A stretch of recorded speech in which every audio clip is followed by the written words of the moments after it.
we're going to kick this series off with a map number 1, Skyline Hardpoint. And I think this will be a good indicator of where the skill level is going to be at matching forward. Absolutely, Remy. I mean, this is where the table really starts to thicken out. We're now into the second week of College Card, and the matches are a little bit more intense and a little bit more driven, given that we understand a little bit of structure and the head-to-heads have already begun. So the teams at the bottom of the table are more or less fighting to get their vetoes and map pool expanded, whereas Oklahoma Christian are simply here just to dominate. This is where we actually have, one of the more interesting arcs of a Call of Duty team, and even the lore available. I mean, we talked about Codecast being a little busted. I'm currently looking at a Spectre, a ghost flying around the map and trying to get this game started up. I think there's something wrong. We have to have a restart. I've never seen that in my life, by the way. What is going on? Season 2. Yeah, that was a little scary, to be honest. No one on the map, just a flying observer, just I guess just having fun. I don't know. Absolutely, and it's, I mean, Cole mentioned it before that we are not going to have a fun start today, especially season 2, and where COD tries to fix one thing, 10 things also break simultaneously straight afterwards. It really is the way of the game, so it won't be until maybe next week when we get like some minor patch updates that this will be, rectified.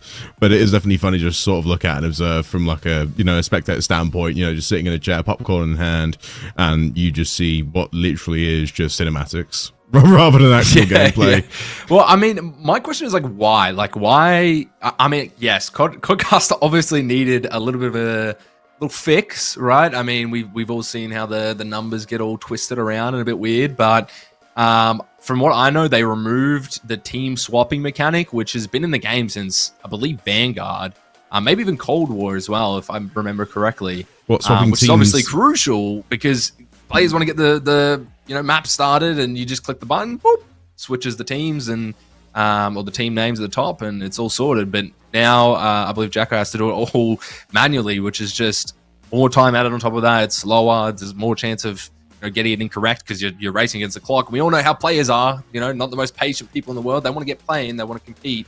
And of course, don't want to be slowed down by external factors. So, yeah, I don't know, man. It's an interesting one, but we work with what we're given here. We try our best, and I think that our production's doing a great job so far. So absolutely, it'll be interesting to see how this develops. I'm hoping there'll be some more updates. I know that Seymour and Korn touched on a few of the perk changes and that sort of thing. In my opinion, don't think there's a crazy change. I know that they added that slipstream perk, which of course makes your sprint faster, but removes tactical sprint. Maybe you see some value on it on like a map like Protocol or something that's really long range, and you can make your route that would somehow even out to be faster without tac sprint. But I don't really see a crazy use for that, considering tac sprint is obviously really important to make big challs and get the distance and have a bit more speed, right? So yeah, I don't know. I don't think it's a crazy change, but if there's any thoughts otherwise than that, I'd be welcome to hear it from our lovely chat, which I now have access to, Connie. I don't know if you heard, but I was banned from the chat today randomly. Apparently it was unintentional, but I logged on. I thought, damn, I don't know what I've done, so I was a bit scary. And given your record anyway as well, it is just more than viable. I was scared, man. I was like, I try and be good. I feel like I'm pretty relaxed as an Australian. I feel like we've got a pretty bad culture over here, and I think that I've tried to be good. And I saw I was banned, and I was like, yeah, I think I might have messed up, but I didn't. So it was a mistake, and I'm cleared. I'm free. I'm from my sentence. So it is what it is. But I got to say, Skyline Map 1. Fortunately, we're going to get the restart here shortly. But let's talk a little bit about Oklahoma as well and being the favorites. What do you see the series going in terms of an overall matchup? Do you think it's going to be a 3-0, 3-1, 3-2? You can see the season record here as well. Some stats for you to pull off of, Connie. What are we expecting here? Well, this is just insane to watch from Oklahoma Christian, where they have not lost a hard point at all so far this season, given we are 2 weeks in, but they already have a pretty thick conference. So you show you just again what sort of firepower they're bolstering for this year. I mean, in terms of the S&D and the control records, both pretty even. I feel like lots of teams in College Card have not quite figured out what is the most optimal system to run in these game modes yet. And I feel that's because, again, the vetoes in Black Ops 6 is just so different than prior titles. And that's because when it comes to actually selecting maps, I feel like it's a lot more of a team decision rather than it is certain players being put in a position to pop off. And I think this is sort of where we start to see a big shift now, with Black Ops 6 being, you know, the first generational change in COD with new movement mechanics, kind of a feel to old school games, but really the newer players and younger players again are rewarded for having faster reactions and better endurance in a longer series. So I'd have to say again, when it comes to, you know, why we seeing 1-1s across the board, I really is again just down to, you know, getting slammed or doing really, really well on a map. There really is no in between. And now I think in the second week as well, the last series we just saw, I think the hard points are really starting to get closer between teams. I've noticed again just how we see the chains forming across hills and which chains clearly get you the better overall accumulated time, which hills are better for trading scrap time, and that's quite a beautiful development. Search, ensure, and control. Again, we haven't really seen much strategy. I mean, it's paying homage to MW2, where we felt like we had to commit to one strategy on one side to get the round converted. And I mean, again, with Vault in particular and S&D, Christ almighty, Remy, it really is the same sort of story that we do see, you know, projected now in the 2025 season. So it really is now going to have to be at least, you know, the variations in teams, and the slipstream perk you mentioned as well, definitely needed. I feel like movement needs to be regulated in a really good way. And if we just slow down things a little bit, we might actually see more tactical strategy being employed. And also, again, just how can teams be strategic in a long haul event, you know, in a best of 5? Because, again, we do see teams get really, really strong in the first couple of maps, and then the reverse sweeps a little bit more common nowadays. So that's my take on it. And I think it's pretty fair when you look at just what can we receive from Texas A&M as well, because they're 50-50 across the board. A smaller sample size at Oklahoma Christian. I mean, let's just see exactly what they can perform with given the day. Well, you know, I've got to say, it's taking a little bit for the lobby to get underway, and unfortunately, I'm sure you guys don't want to hear us waffle for the entire moment. So we're going to send you guys to a quick break. It shouldn't be too long. It's just a lobby restart and make sure everyone's sorted and ready to go for this map 1. So we'll be back very shortly. Do not go anywhere. We're going to send you to a quick break as we get that map 1 underway.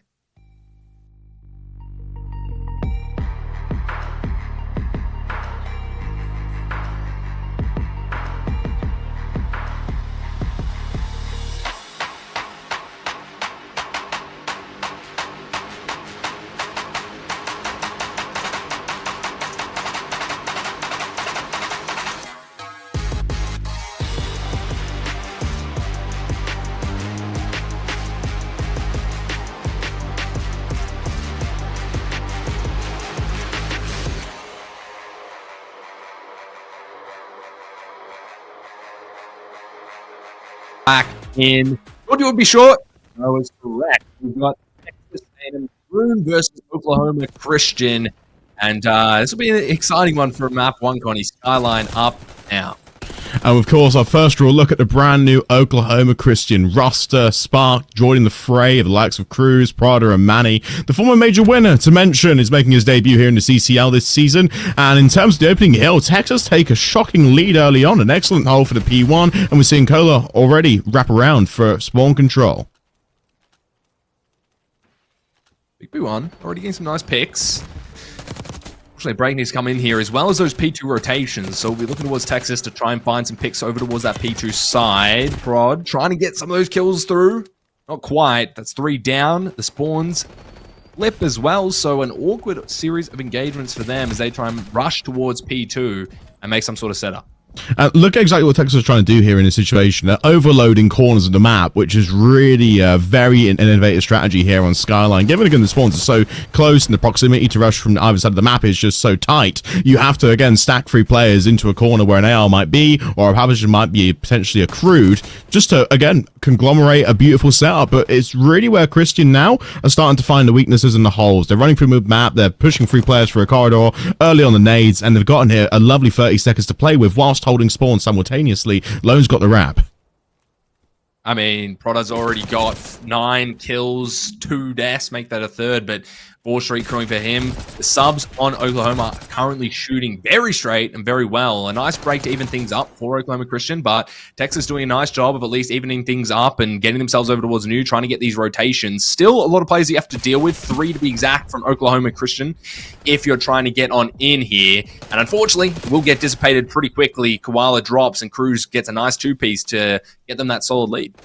Interesting actually set up to see Christian running Spartan Cruz in the same team, both are natural main ARs, but Cruz is the one who's opted to run the submachine gun here on the predominantly free sub map. So this is why we're sort of seeing a closer fixture. Both players are not naturally sub players, so it feels like they've got a really awkward pacing where they don't really have the in-between player, you know, the flux player that can just, you know, fill the gaps, adjust, catch the flank at the right time. Everything goes a second behind. And that's what Texas, again, probably running a roster in a more, you know, natural balanced system with 3 natural subs. And that's why it's so close. Even against the heavy favorites, they've done really well to maintain some great form.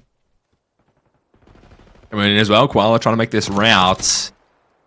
New about to be online as well, so the rotations yet again in for Texas. They've been pretty good on getting to those hills early. Unfortunately, the holds just haven't been as solid as they'd like. Oklahoma Christian just continuously on top of the ball, making some crucial gunfights. We see it here. There's some plays in the back. You've got to try and get Saya out of here. But it's not going to quite go his way. Manny looking to try and clean up this last player. It's a late 4. The spawns flip. And Texas now giving up a lot of time towards this last point as they try and find some sort of other break. But the spawns are just so deep here. It takes so much energy and resource to try and make some sort of break and a coordinated push at that. But still, Texas there, find the perfect isolations, but no one's blocking deep. Now the call for Koala is actually going to have to be a crucial one. Do you overstack hill or reinforce spawns? The cross actually makes sure that Lone joins the back line, which is really important because Oklahoma had a wonderful break attempt there, which was, again, flaunted by the numbers. The pressure read's so difficult here in Bathroom, and it's such a hard hill to break without the appropriate flanks being put in place. But Texas have their guns up. Perfect static play, locks away Oklahoma Christian. A perfect 45 seconds needed again to close the deficit, and this is where things get more interesting and tidy for Oklahoma Christian. They're trying to rotate towards new, a 1v1 for initial, which again Manny has control of. Yeah, but he gets taken out very easily by Lonosity, and you can see Texas, they're doing all the right things. The execution lacking in a little tiny parts here, but so far Oklahoma Christian not having as easy as the time as they probably expect coming into this map 1. It's trades apiece back on P1. Unfortunately, Oklahoma coming out on top. You see Koala flying back in the hill, and this is going to be trade central with neutral time. So P2 spawns where they're going to be focusing. You can see all the players pretty much from Texas going around the side, but Prada shuts it all down, reads the one in the back, gets the 3-piece massive from him as well as he shuts down Texas on the rotation, securing 20 seconds of time here for Oklahoma Christian as he still keeps frying Connie as well on that streak, doing everything for this team. Fantastic work out of Proda, making the correct adjustments as well. A high pivot player to mention. He loves running through mid-map and jumping from balconies and just being the awkward rat in the back of Texas A&M Maroon's defense. But look at his positioning here. 1 deep on the point, 2 players playing around kitchen. This setup again is designed for low ground, but Oklahoma Christian have vertically compromised themselves, gone for a high ground push. The trade and equalizing situation, yeah, not going to be there. Size holds the spawns. It's going to be 2 players push around the back and still can be at least a heavily fought for control hill. And he coming on in, trying to find this break. And I got to say, I don't know if it was probably pushed up there or what, but the spawns flipped towards that start of the P2, and it's cost them a lot of time that they could have grabbed. It's only a 30-point deficit. Texas can definitely stop the bleeding here, continuously make this a struggle for Oklahoma. Whether it's worth it or not for them, we'll see. Manny's still trying to pressure this point. Does find one more pick. And the spawns are good there. So P3 getting looked at now. You see a lot of players from Texas chalking the P2, going towards new. Messiah trying to get one more pick for himself. Not going to quite go his way as Oklahoma continue to sustain that lead. Oh, and look at the actual push here. 2 players are spawning up on the offset timing, and Christian have actually flooded the south side of the map here, meaning they've got a direct hit on towards hill. They can throw nades over the top, but the car from Maroon is really the design strategy here to make sure, again, they're keeping this hill contested. That's the only strategy, again, to stop this lead from escalating. Oklahoma, 146 points, can easily be at over 200 if things go well. Wow. And another 4 down as well for Oklahoma. So this is a money hill if I've ever seen one. The lead now starting to slip from Texas's fingers. Cruz with another 2-piece. He's on a 5 working on that Hellstorm. Just going to be so difficult to try and claw your way back, especially with the kills coming out from Prod. I mean, he's doing so much damage just all over the map. And Cruz on the 7, continuously frying on this point, locking down all of this time, mind you, as well. So no one able to do anything to really stop it. Unfortunately, he gets dropped there from the lack of overwatch from his teammate, and a 4 down ensues. But too much damage has come through Connie with a 76-point lead going into this new point.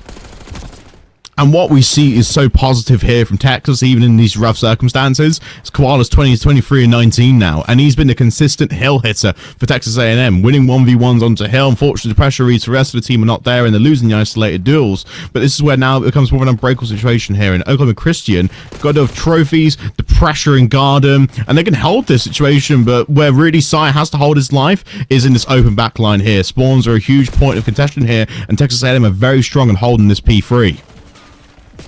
Bard as well, trying to make the entry, going to be awkward, not going to quite grab it. In Texas, with some much needed time here to even up the scoreline. If they get all this, they'll still be on that 20-point deficit, but going into this third set of rotations, it's just a much better situation that I don't think Texas were really expecting, especially off the back of that P3. So coming in, some great points to be had, and Manny trying to make one last ditch effort. Koala on a 5 streak as well could be a crucial factor if he doesn't get dropped, but unfortunately does. And now we go over to P1 yet again for the 3rd time around, and some big kills might grab in the initial, sorry.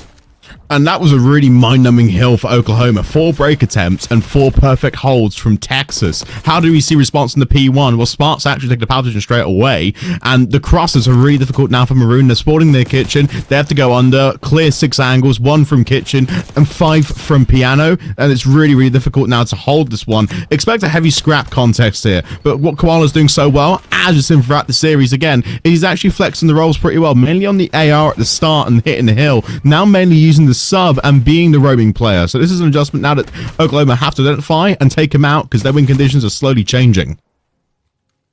Coming in, Sire trying to come in, maybe grab some of the scrap time, but P2 will be the crucial engagement we look for, and Koala finds 2 in the back, a 3rd as well from Blake. Now you've got one more gunfight to deal with. It is going to be Spart. And he finds 2 as well on the back. It's a massive 2-piece. Cruz as well on the help, so that's 3 back for Oklahoma. And now they've set up for new. They've gotten the break. They've got the rotation. It's Lonosity in the name. It is a loan, but it's not going to be enough. And sadly, Oklahoma with a 4 down for Texas, and now they can start to really take the lead. They don't win off of this. They grab the full time, but they will get some big time that will make this very awkward for Texas, especially going to P3. And Cruz's push there, as we just saw in the kill cam, was quite crucial because of the 2 players blocking back. Oklahoma can hold the spawns quite comfortably. And this is now where we start to see Texas find the open lane in kitchen and make their push, most valuable. Awkward to watch elevate as well for Koala in the situation. Has a full utility belt as well, but looking to try and get kills to earn towards the trophy to get more time, but the trades and the pressure are constant on Skyline. That's one factor, Remy, that you just can't ignore. I mean, Texas back on in on the break. They're doing such a good job of stalling a lot of this time that they really shouldn't have any business winning. I mean, Oklahoma did everything right. Unfortunately, losing the gunfights and now going over towards P3. Texas members are in. Oklahoma are off the spawn. Dropping a player already. It's going to be Manny, so that's one of the subs on the entry that you're going to have to deal with. Cruz, though, has been so impactful from that position, but it's going to be Koala shutting it down and a 4 down as well for Oklahoma. So we could be seeing a lead change here for the first time in this hard point so far for Texas as they try and lock in all this P3 time as Oklahoma tries to dash to this point and grab some crucial picks. Oklahoma are flustered right now. They're losing crucial gunfights. There's no direction, and Texas have held a really consistent setup. It's just so punishing. They have 2 players watching pool and a player watching either entry from the front and back of kitchen. It's just, wow, what more could you ask for when you need a saving grace? Prada finds the entry and pushes out an additional spawn with 3 players ready to set up on time. Oklahoma have got a wonderful situation here. It's a great hold. It's not enough to win, but it'll put him 1 point away. Prada continuing to be on that onslaught with the help of Cruz. 38 for him, 30 for Cruz. And now they've set up in towards this new point. Manny now trying to lock down these last players. Does get shut down from Lonosity. And it's going to be a very difficult situation to overcome if you're Oklahoma without the break. But unfortunately, Lonosity, the last player left. And that will be all she wrote for the first hard point. But I got to say, Texas, all things considered, doing some great work trying to get themselves back in. It was just a little, they were just falling a little bit behind on these breaks and these holds. It just wasn't enough, and Oklahoma continuously taking advantage of it, especially towards, I believe it was that P4 on the third set of rotations. Just a really, really awkward stuff, but some great stats nonetheless from both sides of the team. I mean, we had Koala dropping a 40 bomb, I believe. A very close map one for what is Oklahoma's probably best game mode, and is essentially the number 2 team in the seeding right now. So coming into a Vault Search and Destroy, we might not be seeing such a clear-cut win here. And that was really impressive from Texas. It's a performance they should be proud of from the very get-go against the number 2 in the whole country. I really think Koala was definitely the focal point of the team. You can see exactly what he was doing at every point. He was instrumental in their 3 consecutive P4 holds. It was, again, so poetic for Oklahoma in their 1 break attempt in the final set to win it, and then install the punishing setup with 3 players stacked inside of showers. It really was quite an homage to what Texas were able to do throughout the whole map. They really had this hill locked down. It was their money, their banker, but it was just situations in the end where Oklahoma started to panic and then find the solution. So there's a few instances now at the start of the season where we start to see Oklahoma again being one of the favorites show signs of weakness, and that's perfectly normal, but Texas really did an impressive performance given, you know, the actual betting odds of where they should place themselves in the series. Well, I mean, you look at Search and Destroy as a game mode in general, right? It's going to be a slower pace. You're not going to have to deal with that pressure that Oklahoma was really good at applying. I mean, I've got to give credit to Texas. They were there on the rotations. They knew when to chalk old, and they knew when to set up for new. Unfortunately, just the execution wasn't quite there, but coming up against such a daring roster with Oklahoma, it's no surprise, to be honest with you. And Hardpoint is the game mode, for better or for worse with this matchup, that everyone knows how to play, right? Everyone's scrimming it. It's always 8s. You know, I don't know if it's the same mentality that you get over in College COD that you get with some other aspects of regions of Call of Duty, especially in APAC, where they pretty much purely just do hardpoint scrims and S&D, and then kind of leave control. So usually you see some teams struggle a little bit with the Search and Destroy, and especially the control, because it's only 1 game mode out of the 5. Oklahoma yet to actually lose a control, apparently, according to Cruzy COD in the chat. So whether or not that'll come into play, I don't know, but I'm expecting to at least see a Search and Destroy here from Texas. I think they definitely have a chance on the Vault hardpoint, given that they were pretty close on this one, and it was really only that one major mistake that costed them. It could have gone either way. So a change of map, change of pace, change of game mode.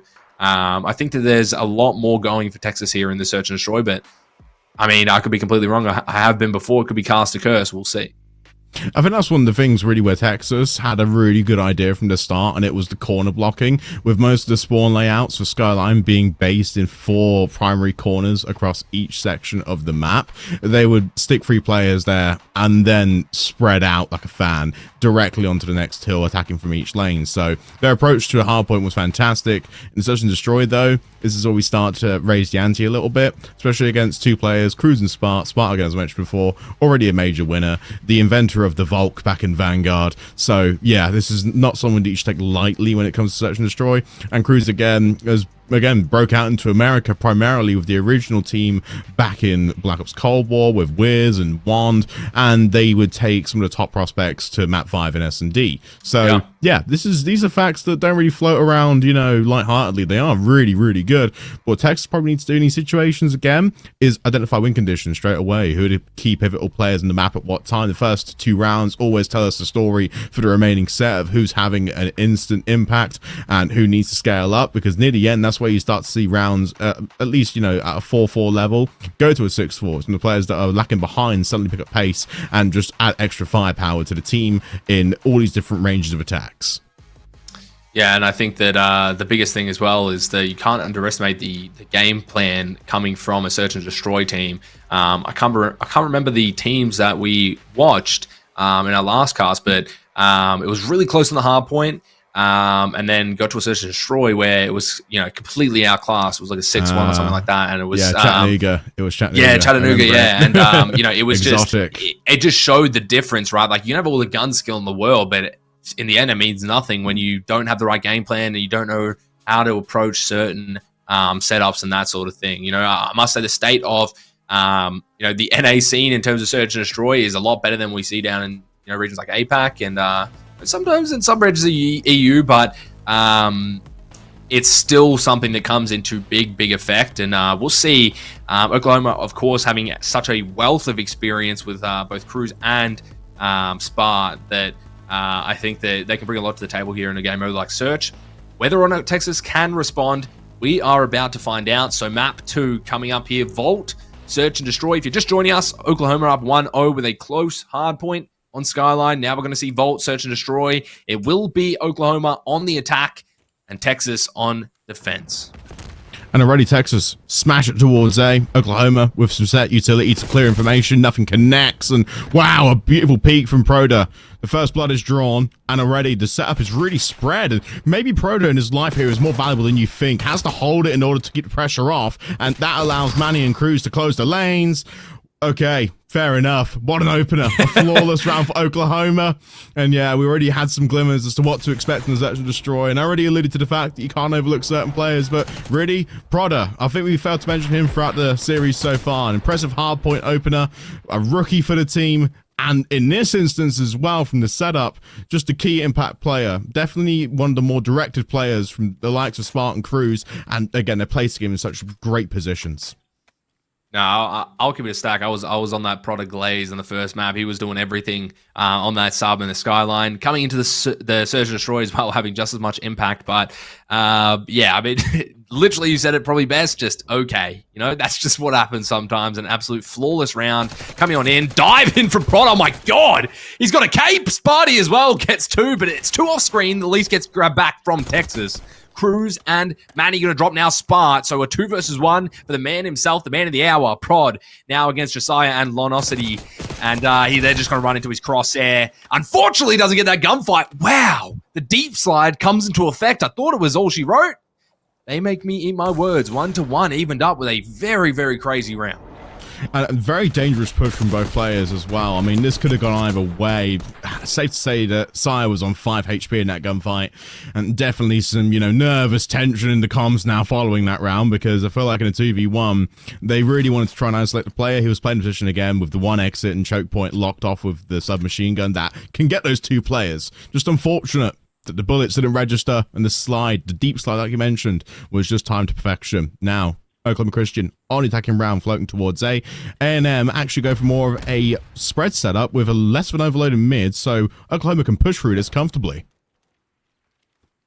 The players coming through the back for free here, all the way through. Unfortunate timing for Prod. He gets out with his life, maybe, potentially.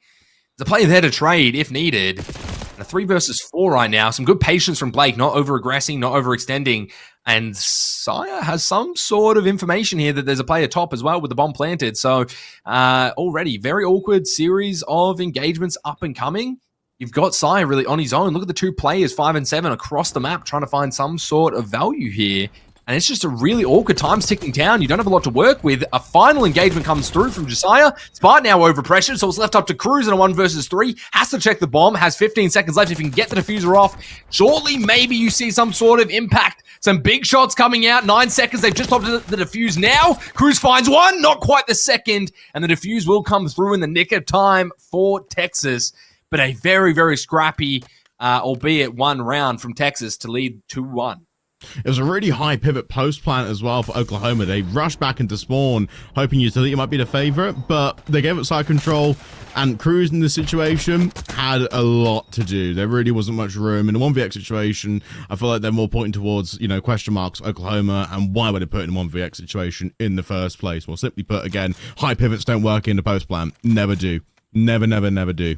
So it has to be a situation where I think Texas, again, played the perfect body block strategy and just made sure bomb was defused. But this time around, though, leading in the S&D, Texas A&M carry bomb towards A. Oklahoma sends a player on a deep lurk. It's going to be Cruz, time with an AR in hand, his trusted weapon, floated towards A, though. Texas have control of sight, a few shots, information, and Prod is tagged.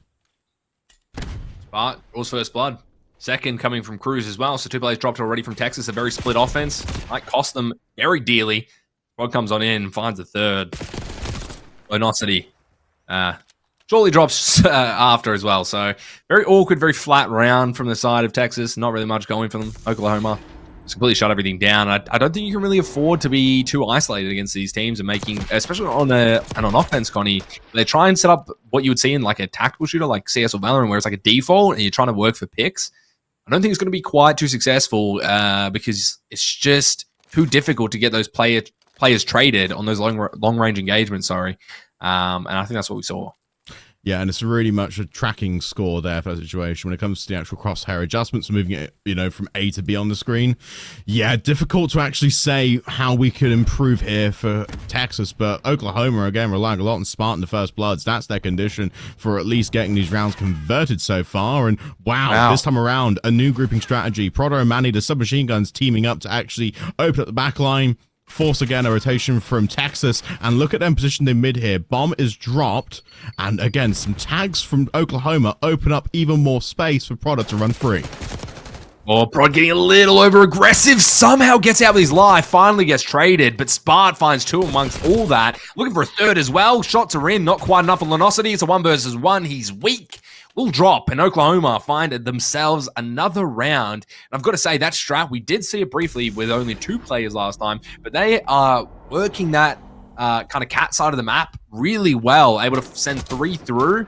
And it makes it so awkward to deal with because then you kind of pinch. You don't know where the players are. You don't know how many in the back. You don't have the information of your Texas. And they just collapsed. It's a beautiful round from Oklahoma Christian again. And not really much from Texas in that round to really counteract. I mean, it came in a 1 versus 1. Spart was kind of lucky with the trades, but at the start, it was all Oklahoma. Letting around breathe a little bit here for this one. Oklahoma again flood towards A, but that was a wonderful set piece from Cruz. The trades are equalized. Texas have control of pool. Oklahoma have to now try and flood onto site. Big 2 piece from Cruz, trying to bring him back, maybe. Saya versus Manny, the 1 versus 1. Bomb in the hands of Saya. We're going to try and get this down. Might have to change himself to Messiah if he wins this round in a 1 versus 1 against Manny. 360. Wow, Manny's getting jiggy with it. Coming on in and wow, just twerks all over Josiah. I mean, what have I just seen from Manny? He's having fun. He's out there. He's doing 360s, a few spinnies, and takes Oklahoma 4-2. The 2 rounds remaining for them to take this to a 2-0 series. I love actually watching Manny's PvE and Protas because they're pretty much like they're competing in the X Games when it comes to them with their high adjustments and incredible points. Yeah, hitting a half pipe from a slide cancel. That's how you could describe their play style. They're so quick and they move the map perfectly. The knowledge is fantastic, but it's really them two that have wonderfully done so much wonders for Christian here. They've paired up as a unit and they're just opening the back line again, and it's a set strategy with different variations of attack this time. Sometimes it's again off the balcony, but they flood to the same positions, and Prada's set piece that was worked every single time is this doorway, but that's where Texas have identified it. They're playing slower, holding all 4 players. In a post plant it can work really well because Koala's predicted the pathing, and now they can start overloading the map here. They're stuck together as a 4, Remy. I'm down in post plan, as you said, 3 versus 4 now. Cruz, Sparty, Manny looking to take them on. Spart able to find 1.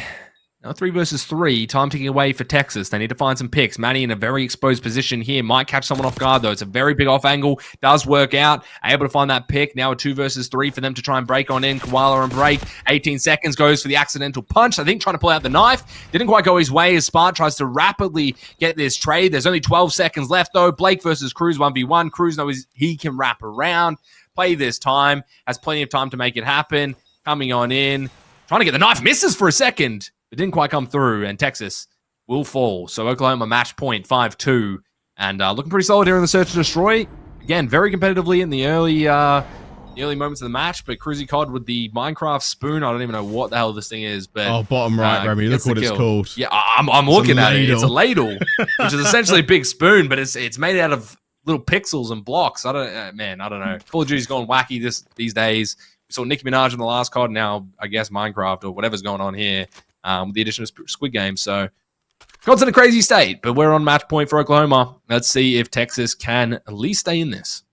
And look at this positioning here from Oklahoma. Flooding towards B this time. They expect a massive blind counter, but not the case here again. They've stuck themselves over towards A, and this post plant could be quite beneficial because Oklahoma have got a deep route through spawn. Size spotted 1, but the pressure again will only really come out to a trade in the end.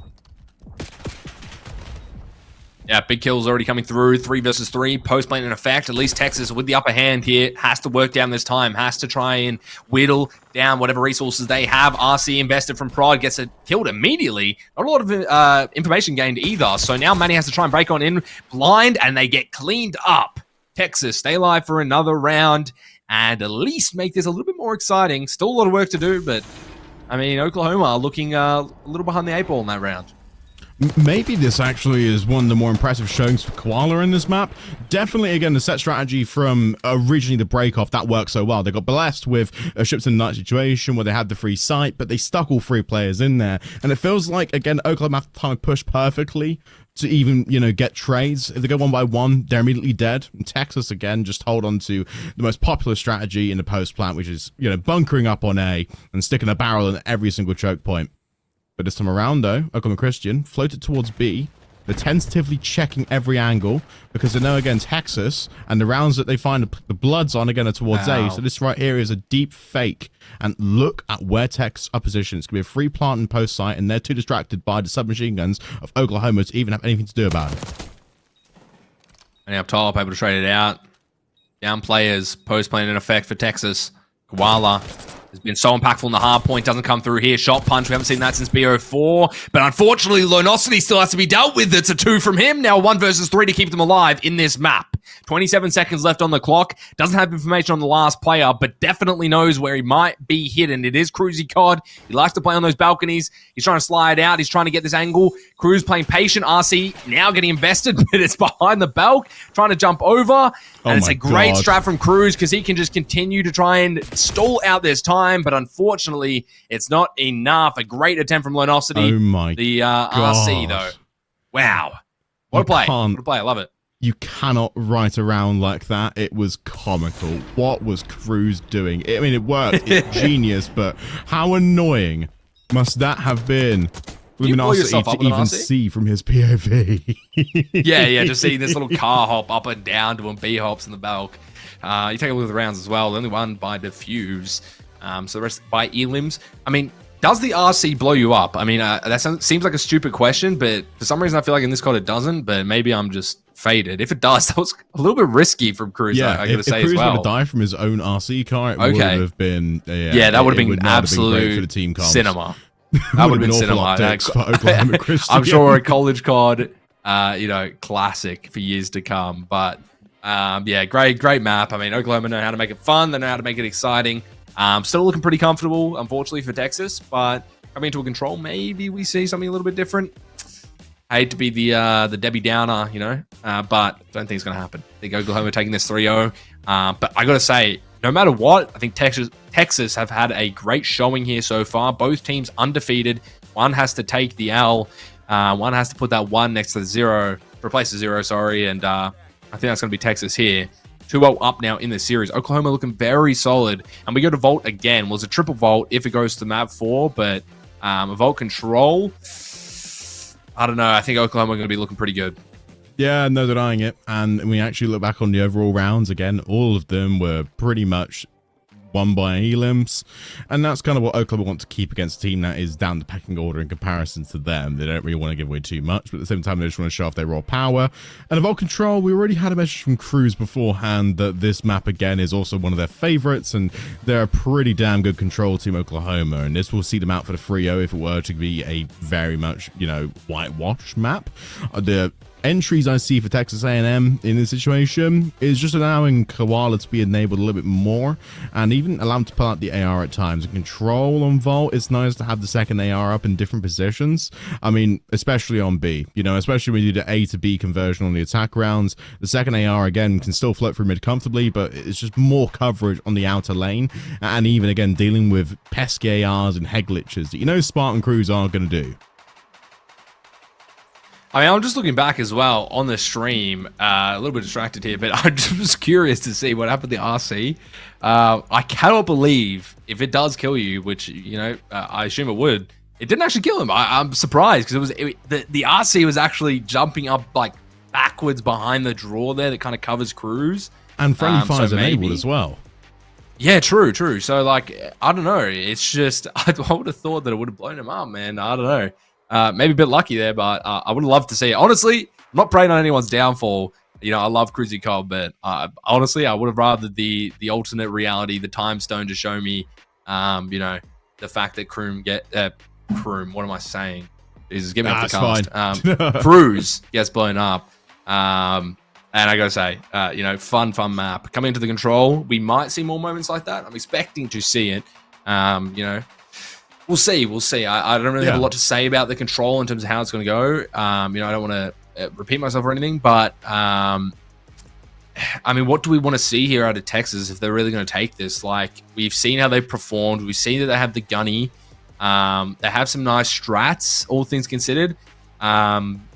It's just maybe the adaptation that's a little bit lacking. Maybe they get a little bit caught off guard out of their game plans and they can't really adapt quick enough, I feel like, in a lot of these situations. Maybe I'm trying to read something that isn't really there, but I think in a game mode like Control, that is the most crucial skill set that you can have as a team, right? Like, it doesn't matter how good your game plan is. If things start switching, which it does instantly in Control, you've got to try and adapt to that as quick as possible. You've got to get the bodies there. You've got to decide where to send your resources. If you're going to send 2-3 players to defend one, which one's more worth it? Is it worth trying to attack the players going on one side or zone to the other?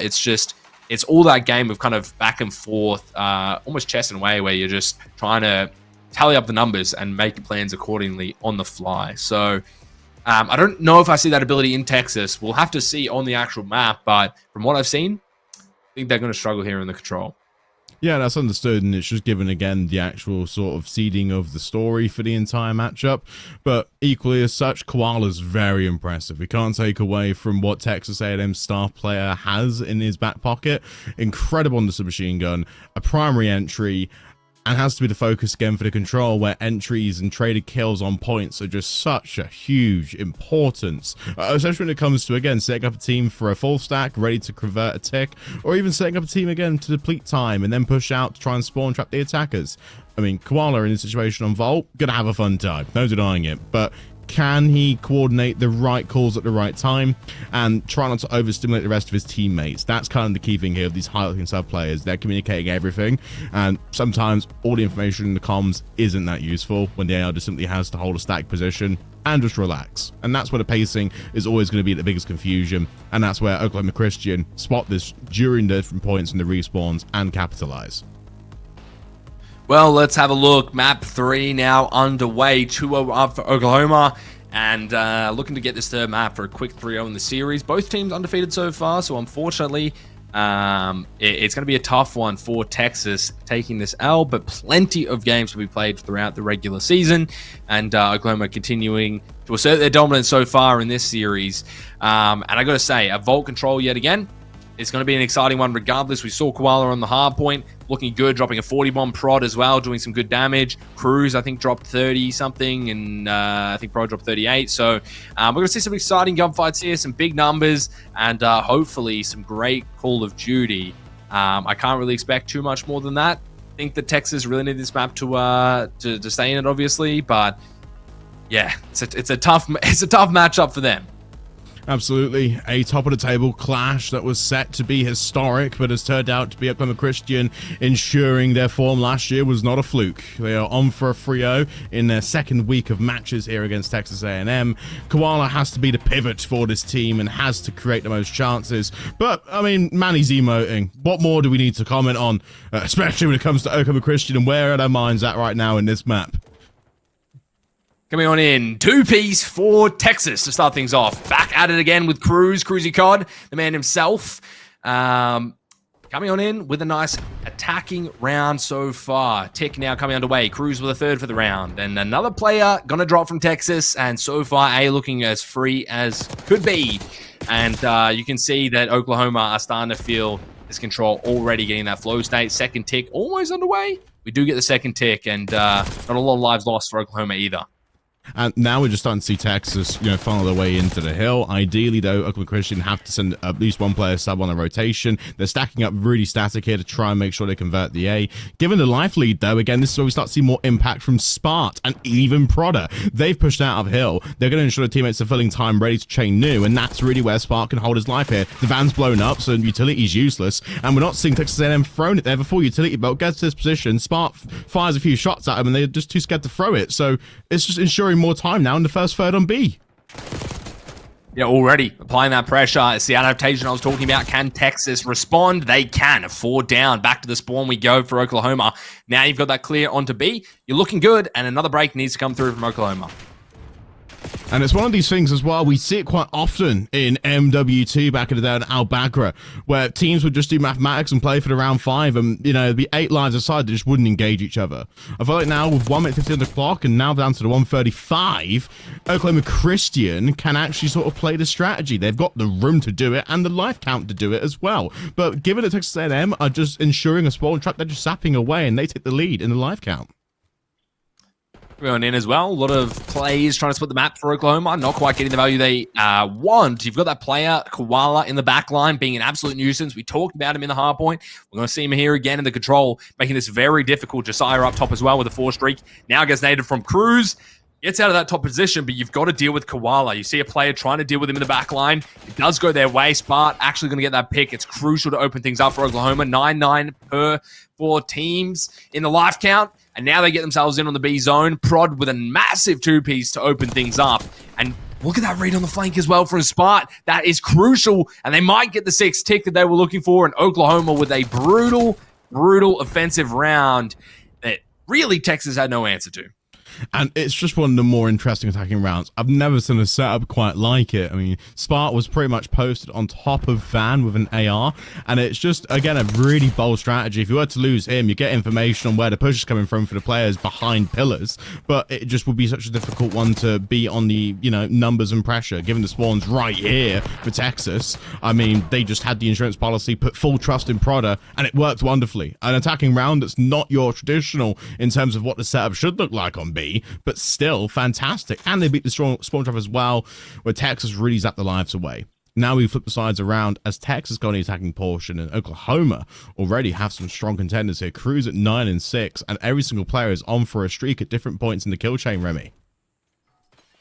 Yeah, I mean, at this point, you've got a 6-tick attack. You're already looking as best as you possibly could on an offense here for Oklahoma Christian. You've got Cruz getting aggressive with the sub. Spart, I believe, just popped a 3 out of nowhere, so he's on a 4 spree.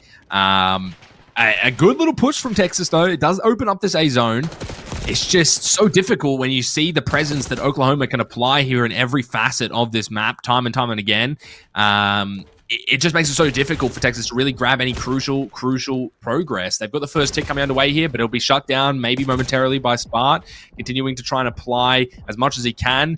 Waiting for the cavalry on in. The lives slightly favoring Texas, but so far, such a scrappy engagement into this A zone, and Prod in the back with a flank will make this super difficult for Texas to recover. Lovely work from Prada. Not to mention, again, now they're starting to ensure a spawn trap. This is where I think Manny has the most impact, because Prada's just being the bait. Manny, though, is holding position here as well by Poole, and Texas now funneling towards the north side of the map, which is not ideal when trying to convert A. Their original set strategy is starting to fall apart. We're seeing the life count slowly deplete. Spart has not been taken care of. No, man. All 4 players got wiped originally. The players in the north side of the map are now spawning Texas down the south side. Time's tickling down in 27 seconds. A push through Poole is their only hope to get onto A.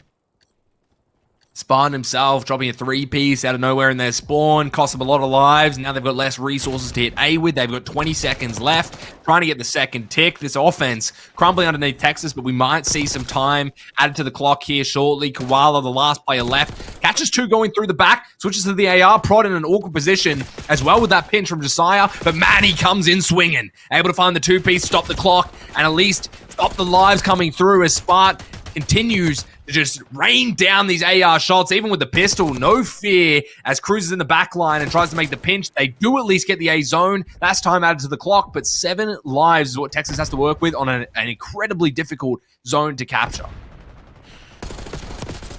4 lives between them, but it feels like Texas have got a little bit more control on the map. Oklahoma have to time their push as well, but that's a crucial death. Prada and Manny have lost their lives. They can start stacking time. Trophy down as well, but unexploded fans. They have to send 4 nades over to the top to get these players off point, but they're just firing guns. 2/3 could be theirs, but now the respawns have dropped, and there we go. Manny. It's all falling apart. Manny gets 2 more wiped off. Wow, massive two-piece from Manny there to even things up. And now you've got 40 seconds, 3 lives for Texas. Maybe you can try and work and chip at the lives, but some big gunfights you've got to win, especially with some patient players from Oklahoma at times.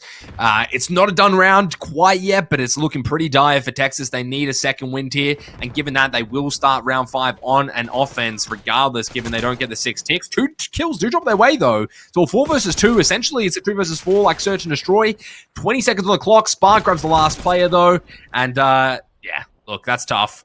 Texas just crumbling there towards the end. But a great attempt, just not quite as precise as what we see from Oklahoma. They've just got too many players making these crucial plays and these star factor, impactful players that just explode and make so many crucial picks that it's just tough sometimes. Like we saw Spar dropping the 3-piece, Manny coming in with a 2, Cruz coming in there at times, Prada on the flanks.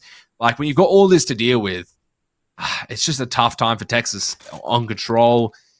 Close series, but Oklahoma looking to maybe shut it down here. 2-0 in the series and map count right now. 1 round to win for Oklahoma. What an impressive display. And now to go back to the attacking side. Straight towards A. Trophies this time around. Dodging set utility. Nothing for Texas in terms of intel. And a flank from Manny could open up the map. Manny already in on that B zone. Has a 4 streak. Make it a 5 as well as he just decapitates Lonosity, sorry. And now Blake coming on in to try and stop this push, but already the first tick. Cruz in still with the help of another player. You've got Prada trying to push towards the back line. Spart now on the tail of, I believe it was Blake. And we've got 2 ticks in on B. This could be a B zone capture immediately. And that would just be so devastating for Texas in this round. There's real no way to come back from that because B is just so much easier to hold than A in so many different aspects. And we can see it here. Fortunately, they do get the break on in. Still plays to deal with. Just too many staggers. And B zone is capped, so they have to give it up and go to A. Not a lot of lives as well. A 4 life differential. Wow, they actually got the stop. So credit to Texas. They still stay alive. And what's interesting as well from the situation, Texas have got, an 8 each. Oklahoma Christian have got 4 utility. All 4 players have trophies as well. B could be theirs. It's about, again, progressing the kills and placing them well. And then once you cross the high explosive impact points, create the high pivot, put the trophy down, and stick yourself in mid. At least one of them. The spawn trap, though, that's being installed by Maroon can be broken. And they're starting to see Christian take their positioning here on the north side of the map. They're cutting through, but the timings and the logic behind it just aren't making sense to me. Just take control of the outer portions of the map, the extremities, and pull Texas out. They've got to defend the point. Velocity in, able to grab some big kills. Progress some of that progress as well, and a lot of lives dropping from Oklahoma. So what was such a dominant start of the round, it'll still be dominant. 3 drop in the process. Josiah with a nice snap though, wow. Able to get 2, we'll drop here shortly, and that will be at least the A zone, getting a lot of progress on it. So only 2 ticks. A piece that needs to be grabbed here shortly. Koala has been very nice with the sub all game. Unfortunately, not going to come into play here. And even if they get this A zone, you've only got 1 tick of progress to go on B. And when you're dropping numbers like this, Texas are not going to have an easy time defending as they add some more time to the clock, even less lives to work with. They're just getting deconstructed right now in every single angle. And there's nothing you can really do except for just bunker down and try and work on these lives. That's your best chance. What a beautiful display. 9 to 5. A work clock for many, but for Christian, it's only a doomsday clock. They close it out. A 3-0 sweep. The second week of matches, and they're still on top form. Undefeated in hard points still. An improved record across S&D in control. And this is why number 2 in America is number 2 so far. We can't wait for the official matchups down the line throughout the year. But this is a nice opener on a brand new look roster. And Spart in its official debut on camera. Gotta say, yeah. Same old Spart. No denying how great he is at the game. I mean, look, we knew what we were coming in and expecting from Oklahoma. They did not disappoint. The control, definite game mode where I thought Texas would struggle, and they did. But I've got to say, man, like the hard point, this could have been a slightly different series, right? Like the hard point, 1 point, I think it was P4 and Skyline was really the difference maker in that, where they grabbed a massive lead. Texas kind of gained it back, was only 20 points behind coming into the the next set of rotations. But, you know, in an alternate reality, we might see Texas win that hard point. Sure, they lose these two maps, go into another hard point. Maybe they win it. Then there's a Skyline Search and Destroy, which they might have had more success on than Vault going into it, considering that Skyline doesn't have that many set plays that you can really work with, where Vault allows a lot of flexibility in how you want to approach the map. But unfortunately, it's not the way the cookie crumbles today. Oklahoma 3-0 up, and Texas definitely a team that I want to keep my eye on because they have a lot of potential going forward to improve and to continue, you know, building that skill set that they need to be successful. And we talked about it last time. We'll talk about it again, I'm sure. And I'm going to talk about it now because I don't care what you guys think in the chat. You know, it's great for seeing how these teams develop. That is why we watch it. That is the beauty of being a regular viewer, a caster. Seeing how these teams develop and improve is just a joy. So Texas, another team that I want to keep my eye on. I mean, it seems like every other team I'm saying that, but really, truly, you know, we saw that they have the potential and they have a lot of potential at that. And their ceiling is very, very high. So I'll be excited to see how they go. Unfortunately, they do drop the undefeated streak. It's still early on. I mean, only 2 matches, so 2-1. It's fine, but 3-0 for Oklahoma as they continue their almost flawless or potentially flawless map streak as well. I believe Cruz came into the chat before and said that they hadn't lost a map and that the stats were wrong. So if that's the case, very impressive Oklahoma so far. Yeah, fair enough. And I do think in terms of like how can we break down both teams and where the improvements lie, I think for Oklahoma, Prada's fantastic. I think in certain points though, he's way too fast across the map. He definitely is creating a lot of confusion or just overcompensating in certain areas of the map where you feel like he needs to pull out a free piece. He just doesn't. Just needs to sit position, hold a trade and call for teammate help. But still an impressive performance nonetheless. And as the season goes on, we'll start to see him really refine his craft and get into the system of Cruz and Spartan, what they expect of him out of the team. For Texas A&M, I'd say in terms of Koala, I think Koala needs to be more of a leader and spearhead now in the situation. It's clear he's the best player on the team.